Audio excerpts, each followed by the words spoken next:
Well, we used to go swimming there. No, we used to call it the. I mean, it was always kingfishers. They were always lovely. Each year we could remember where the kingfishers and the blue tits were. It used to be a lovely area. I mean, the little bridge is still there, I'm sure. And like I said, that waterfall, you've got paddling out there. The times I've drank out of there is not as anybody. You get your cups down. It was as clear as crystal. Now it's paddling. Brookside Road and the footpath through from Jean Road became a bit of a dumping ground. It became a child's playground. And the brook ran quite quietly, as one might say, just down the side of Brookside Road. As the cars on the road developed, and long before people brought in rules of pollution to control pollution, the brook became a bit of an open sewer in many ways, because people would dump oil into it. And it wasn't long, I suppose, by the time I'm into my sort of 8 or 9, 10 years, the brook became a little bit polluted. Then there was no real life in there. Then there was certainly nothing you would be able to see, whereas before you had been able to see the odd tiddler or the odd fish. You didn't see anything. And now the bit of Brislington Brook I'm referring to now is the bit, I say, in Brookside Road, which is between Brislington Village and Allison Road.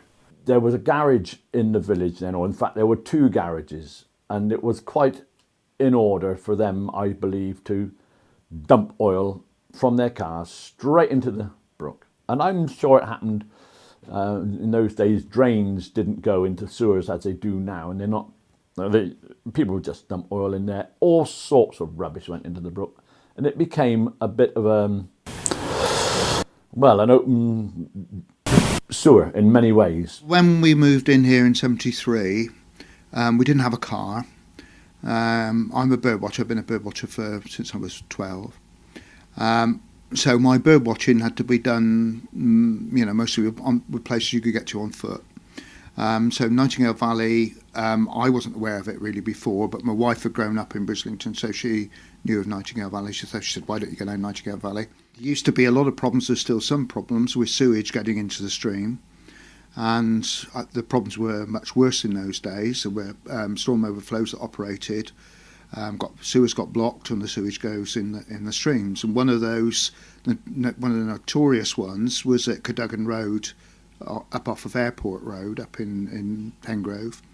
And I was asked by a colleague one day to assist him and go up there and put in what we called a chloros drip, which was like a 25-litre drum of bleach, basically, sodium hypochlorite, to drip into the brook and sterilise the bugs that were in the sewage.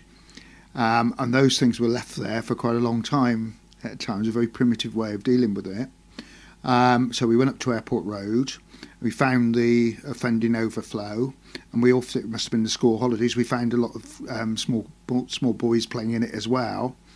And we said to them, they all crowded around and said, hey, mister, what are you doing? We explained what we were doing. And we said, I wouldn't play in the brook if I were you because it's full of sewage.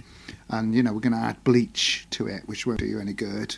But it didn't seem to take much notice of what we said. Nowadays we wouldn't be allowed to leave that like that, I don't think, with present health and safety.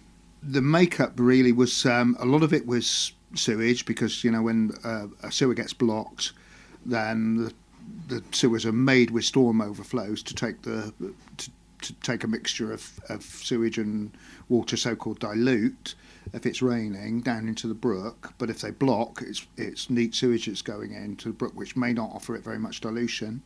Up at Hengrove in particular, there was a paint factory. It was a trading estate up there, so there was industrial pollution into that. It obviously takes all the runoff from the roads as well. Brislington trading estate, lots of oil and chemicals up there. If they get into the wrong places, if people are careless with what they do with chemicals up there, that's a problem. Robertson's Jam Factory, which was where Tesco's is now, they used to have incidents. I know they had an incident where they lost some heavy fuel oil from their boilers, which was black tarry oil, and the first thing you know about that is suddenly, say at Allison Road or whatever, there's black tarry oil on the brook, or it's coming out on the feeder somewhere into the River Avon. My colleague Ian Legg, he recalls an incident, because he dealt with these incidents more than I did, and he recalls an incident where there were black currants floating on the brook, and I don't know how they found out it had a sugary taste. I wouldn't have liked to have tried it myself.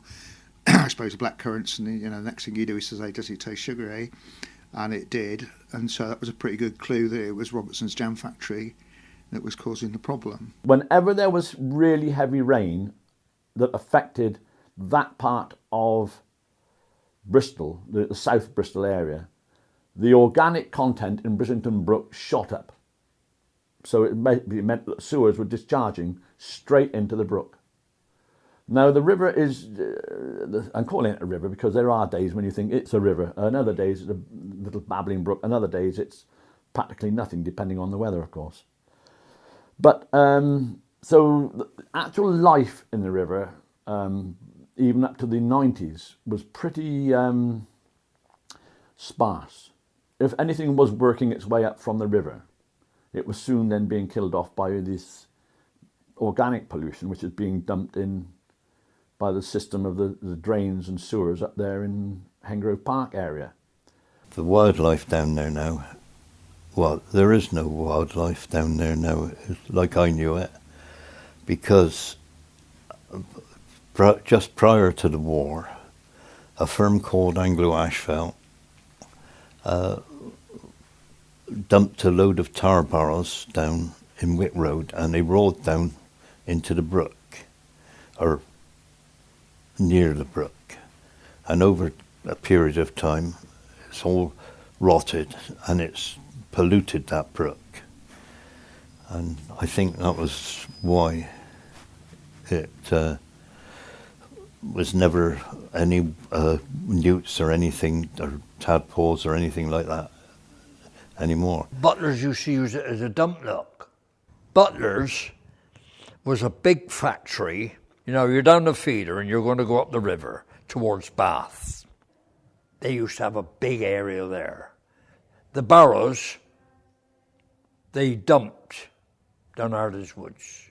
Now, it'd be interesting to know why, and I mean, they wouldn't get away with it nowadays, but they dumped them down there. So if you went up, follow the stream away now from the bottom of Allison Road till you come to the barrows, you look up that big slope. At the top of that big slope, if you got up there and went along the lane right, you come out on Wick Road, wouldn't you? Are you with me? Mm-hmm.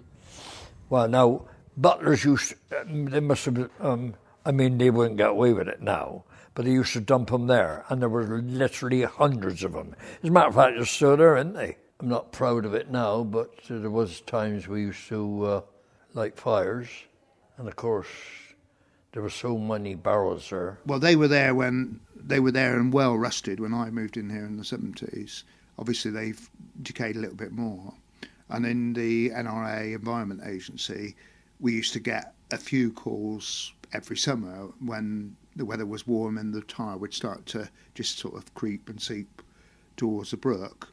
We never saw it as a problem, really. You know, if any of it was ever going to get to the brook, it was a couple of little lumps, and that would be it. It wouldn't cause a problem. But we used to get calls about it. And I don't know the history of it, but I did meet somebody down there years and years ago. You know, just bumped into somebody when I was walking down there. And they said that, I mean, there was a paint firm called Coulters and Harding, wasn't there? And I got it in the back of my mind that it might have been them. And I was told that they used Wick House as their headquarters during the war. I think this was the story. And that during or after the war, they dumped a lot of materials there. So that's you know, that's the story I've heard, but I don't know. So a colleague came to me one day and said one of the papers, like Sunday Times or something, I think it was a Sunday paper, wanted some nominees for the dirtiest or most polluted watercourses in Britain. And did I have any in my patch? So I denied that I had any in my patch, but I said, well, By then I was living in the Brislington Brook catchment. This was probably in the 1980s. And I said, but, you know, Brislington Brook's pretty awful, some of Bristol's urban streams. But it did appear in the paper, and it did focus attention on the brook and on the state of Bristol's urban watercourses. That attention resulted in Operation Stream Clean. What happens there is that there's a joint team between Wessex Water and the Environment Agency, and they go around and look at problem streams, and they'll still be active on the Brislington Brook somewhere, I'm sure. And basically that's a constant effort to keep those watercourses like the Brislington Brook clean. And I can see the difference in the quality now. It's massively better than it was. And if you think of the situation, what the situation would have been, say, 60 years ago, in towns, I think people accepted to some extent that you know, it's what they were used to. They were used to sort of murky-looking watercourses. I think people do value them more. I think people's expectations have changed.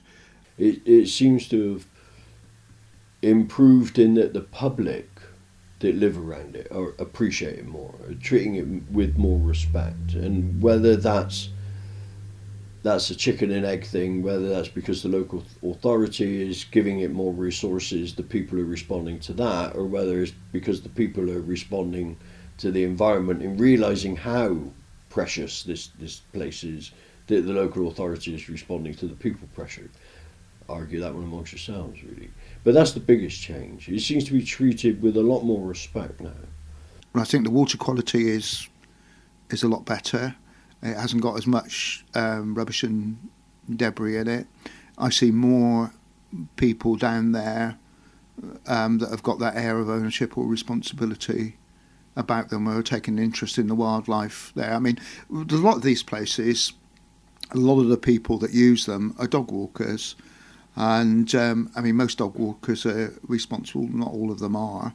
But I think they're, you know, they do tend to be valuable allies if you want to keep an open space, you know, free from, you know, if it's not going to be overrun by lads on dirt bikes or something like that, or people fly tipping. At least you've got dog walkers down there taking an interest. If you move quietly or you stand still, it's the human eye. I'm always saying this to people. The human eye is designed to detect movement. So if something doesn't move, you can actually walk right past it and you won't notice it. Whereas something moves, you immediately look. So I've had the opportunity when doing that. I did actually walk past a roe deer who was led down, and I'd actually got past it before, whether something else spooked it or maybe I spooked it. It stood up.